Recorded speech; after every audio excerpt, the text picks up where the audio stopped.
women entrepreneurs here? Oh, great. And how many of you are co-founders of women entrepreneurs? Having a co-founder as women? Yeah, of course, you guys are. The rest of you are men entrepreneurs, right? Okay. So I'll just talk about a little bit about myself. I'm Iti Rawat, and I am the founder and director of two companies. I run a for-profit venture which is called Training and Consultancy. We are purely into retail training. So I call myself a retail experience enhancer. And then I'm also running a not-for-profit organization. It is a foundation firm which will help women entrepreneurs. And what we do is we support them by doing their marketing, etc. All absolutely free of cost. There's no cost attached to it. And we have been a very, very strong advocate of having more women in the startup landscape. And we will be talking today about that. My presentation is all about that. I'm a very strong advocate of women to come on board. And the good part is now that we have got more than 1,000 plus women entrepreneurs onboarded with us, we would like now more men to join our movement as well. And we would love you guys to support us, build more women in your organization. And that's why the topic of my presentation today is going to be women entrepreneurs. If you give them wings, they will make you fly. That's what the topic of. I think there's some technical thing that they are going to fix it up. Before they do that, I'm going to talk a little bit more about myself, that what we have been doing and what so far I have done. So in WEFT, what we do is basically build video blogs, we create stories, we promote women who have done some inspirational work in their own fields, and then we come out with different marketing plans for them where we sell it out, they sell out their stories in the media. So they get recognition. We also organize awards and speakups. We organize interview, which are called dialogue series, which we have just recently launched now. And we have got various platforms where they can come up and they can talk about their stories. We have networking, like there are WEFT events and there are WEFT hangouts also that they have been doing. Why we have been doing this is because of various reasons. There is very, very low percentage of women representing the startup landscape right now. And the need of the hour is, if you see some of the happier nations, they are built up by women entrepreneurs. So it is not just about one sect benefiting from it, but actually the whole nation gets built up whenever there is women entrepreneurs getting more benefited, and they create more jobs, and ultimately you end up in a happier economy. If you see Mr. Venkaiah Naidu in one of his last speeches, he talked about that currently our representation of women entrepreneurs is just 12%. Only 8 million women entrepreneurs are there in India right now. And he also suggested that if we are going to build it up, and if we are going to reach somewhere around 16% or 20%, that's the plan for them. They are going to grow Indian GDP almost by 25% more what currently they have been. So you can imagine the power that you have with you right now. You can imagine what we are actually going to achieve by building a story up and what exactly we can do. So I have been going and doing these talks and voicing out my opinion very strongly about why we should do this and why women empowerment is more necessary. We have been talking at various places, techstars, thanks to them, and I got an opportunity to meet all of you over here, and would love to start talking to you about that as well, that how we can do this, or how you guys can be part of this movement as well, and how you guys can benefit from this as well. Recently, there are a few good things that happened because of the kind of work that we have been doing. I was recognized as the Social Leader of the Year award in 2019. And now I have been listed as the top 10 speakers in speaking, which is Asia's largest network of speaker groups now. The other ranks, thank you so much. So the great part is that the other A-listers who are part of that list is people like Dr. Krishnamurthy Subramanyam, we have Barkha Dutt, we have Shilpa Ajwani, and so Barkha Dutt is actually on rank 6th and I'm just on the rank 7th for them. It's recently been published, so I'm very happy that I'm sharing this news first with you guys, that this has happened recently. Thank you. Are we there with the presentation now? Yeah, almost. Okay. Just feel free to stop me or ask me any questions if you guys think that there's something that we could discuss.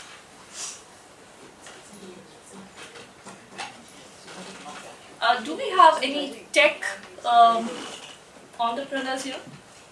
Tech entrepreneurs? You're a tech entrepreneur. You're a tech entrepreneur. Great. And any agri or food-based entrepreneurs?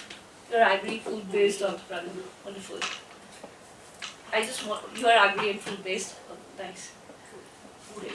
I just wanted to understand the profile that whom we will be talking to and what exactly we are. Do you have any plans for rural India? Rural? Yes, we do have. Currently, we just started. It's we only launched in 2018, and it's not even been a 1 year full journey for us since we started. So we have got a Bangalore chapter and Delhi chapter as of now. For rural, rather than rural, I would say that we have got initiatives that is going to bring up some underprivileged women. We are creating opportunities now for underprivileged women to take up entrepreneurship. That's the plan ahead. I'll talk to you offline. Yeah.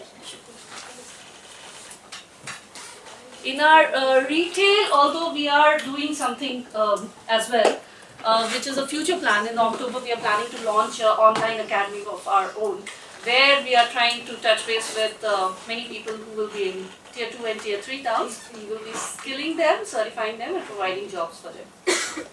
There also we have a mission.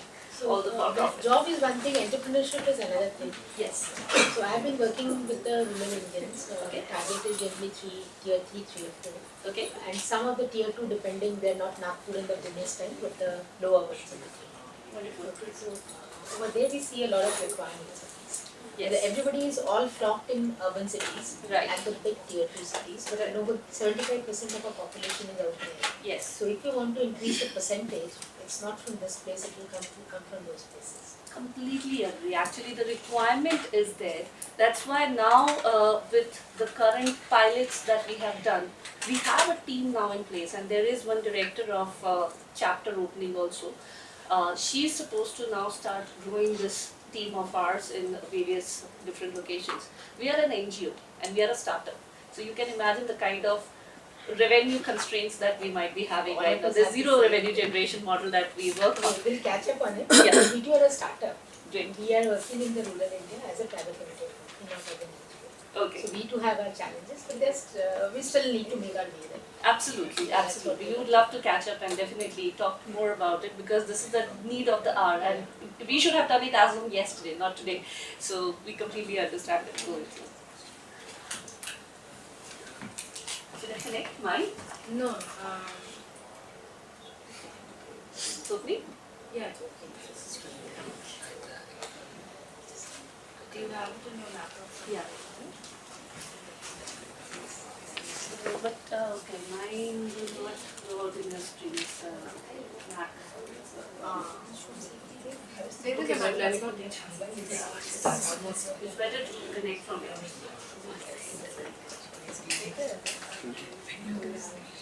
Dr. Silpa is still not come.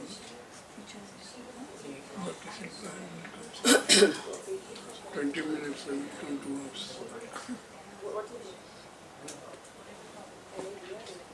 When you get texter, send a text to WhatsApp message or something. Otherwise, the preparation will remain incomplete.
Ayush, can you just try this? I've connected. Can you just click there?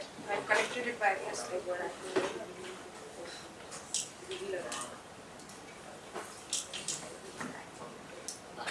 No?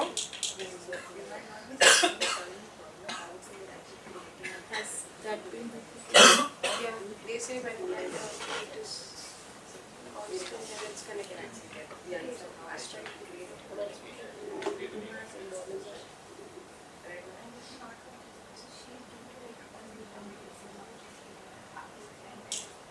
Hey, check now. I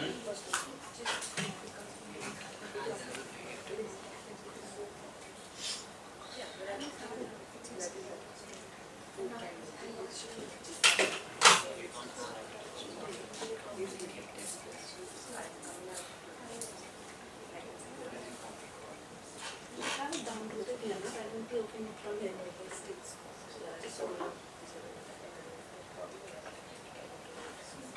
red हुआ उसमें red हुआ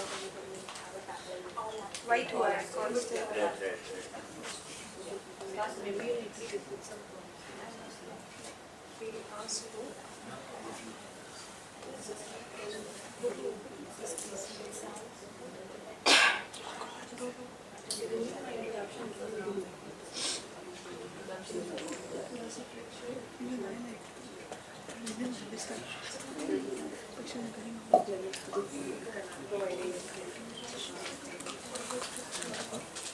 Okay, let's try from my laptop. It won't go out in the screen, but it's okay.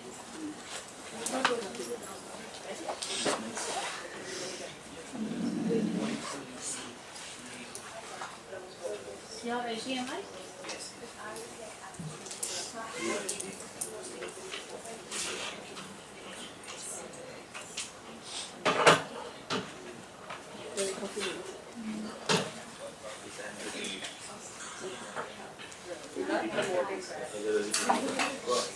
Ayesha you have it in your laptop or you need Wi-Fi or something like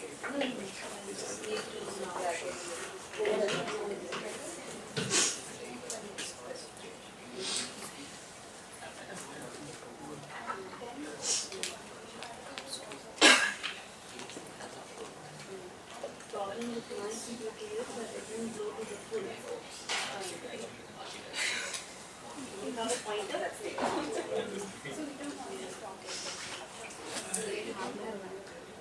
Once I can quite sitting. hygiene.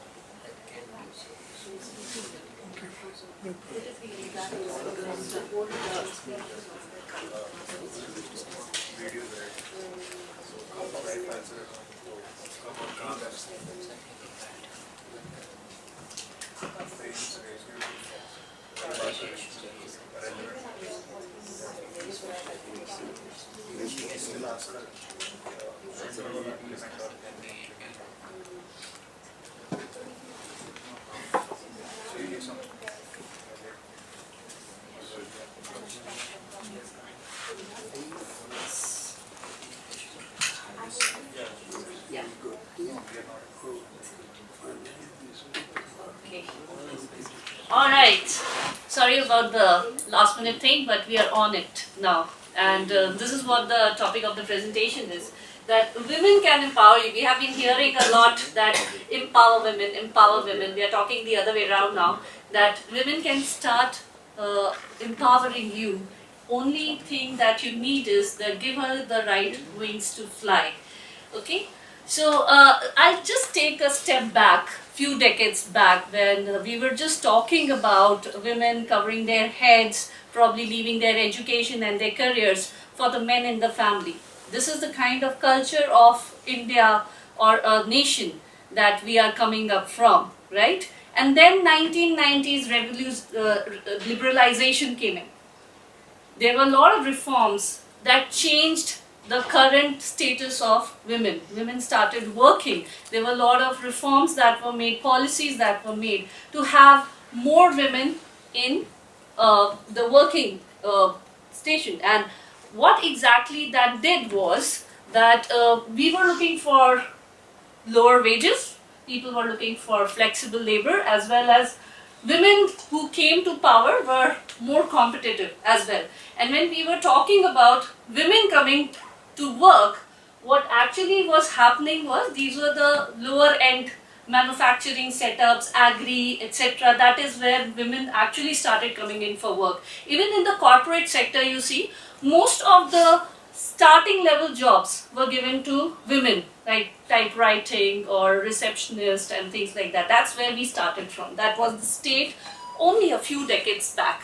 And when the liberalization came in, it was just 1990s that we are talking about. That is when this thing started happening. Did it change the number of women in corporate? No, it did not. If you look at the numbers, they were striking. At the lower level, there were few women who started up, which was around 10% or so. That is the movement that happened. And then at the higher level, there was no change at all. Why this happened? Think about it. A strong law, strong policies that were made, and people were impressed by women's work. They wanted more women to come in and join the labor, but that was not happening, right? When a woman in corporate started up, and this we can talk in terms of today's context also, right? Women in corporate and men, when they start up at the entry level, absolutely. 3 or 5 years down the line, they will either be married or be having children, right? Again, moving to the similar level of the manager level. Going ahead, more responsibilities, more household work, and the child is also supposed to be taken care of by the women. They are the primary caregivers. So that loads up the women, and the men can just continue to concentrate on their work. They can just continue to focus on their careers and office. That's how. So women are primary caregivers and men are the primary breadwinners.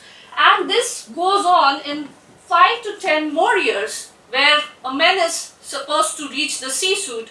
Women are still stuck somewhere in the mid-management to senior management, and it is very, very difficult for them to move higher up and break the glass ceiling. And we have been hearing about this for a very, very long time. And what we are talking about here is this 49% of our population. If you look at it in today's terms, this is well-educated, talented minds which are going wasted.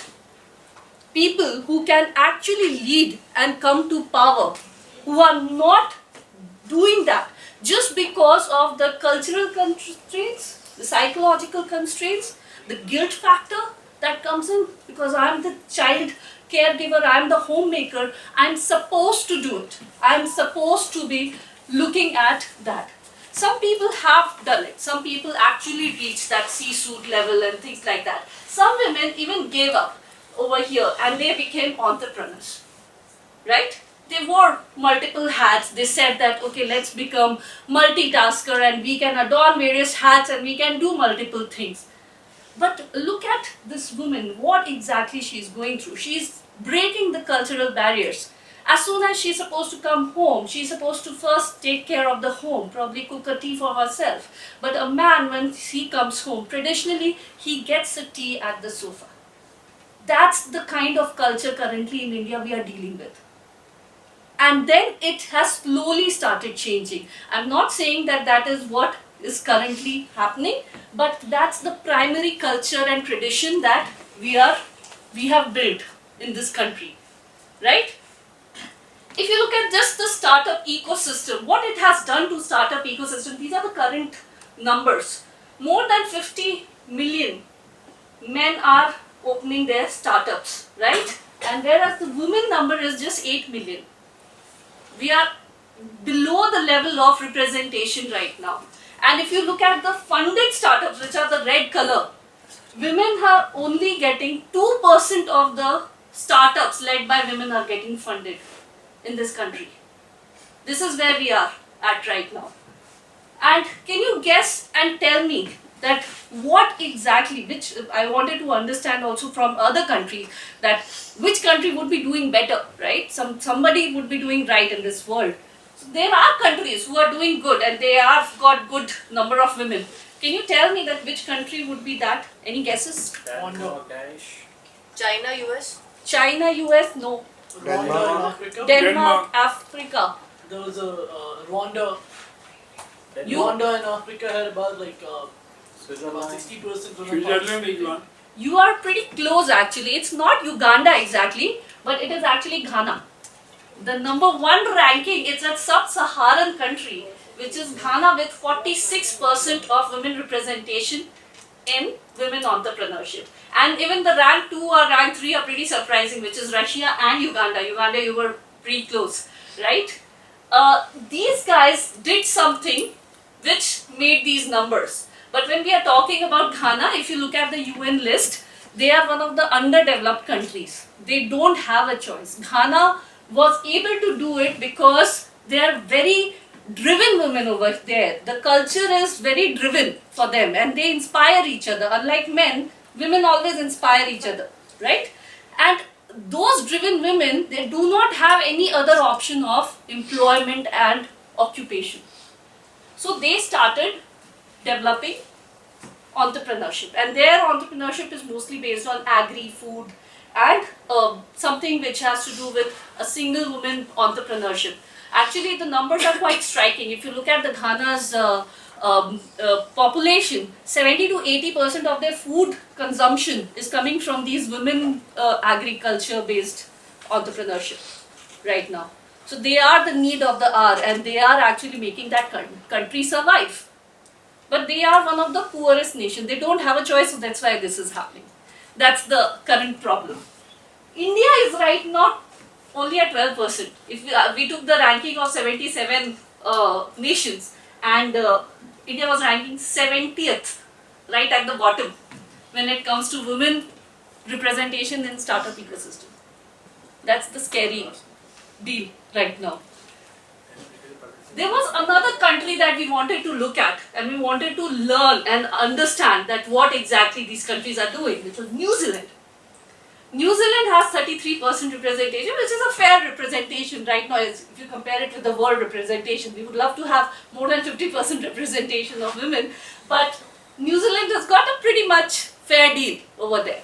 And then I compared both the countries and wanted to understand the learning, that what exactly we are doing in these countries, which probably we are still not doing in India.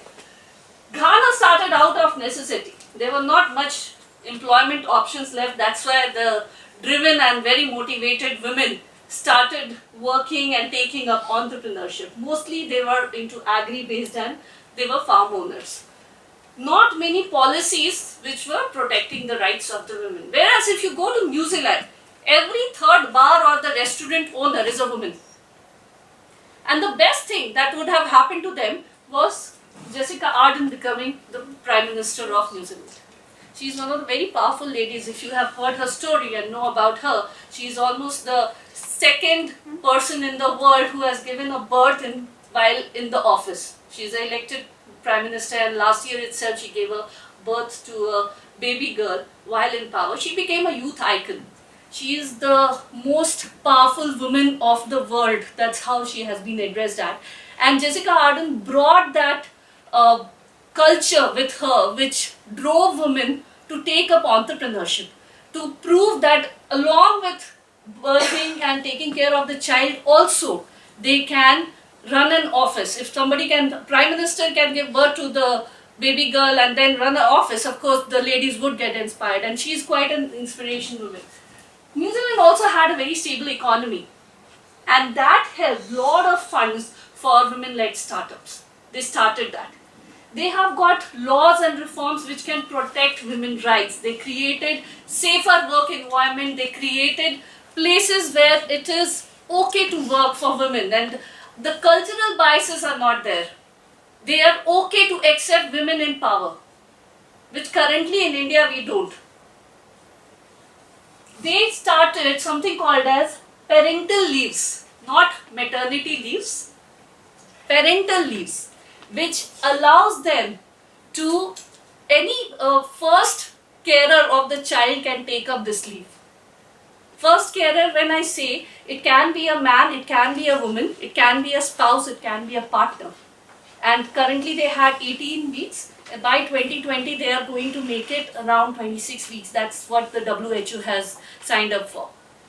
What happened in India a few years back was that maternity leave was increased to 26 weeks, if you guys remember that, right?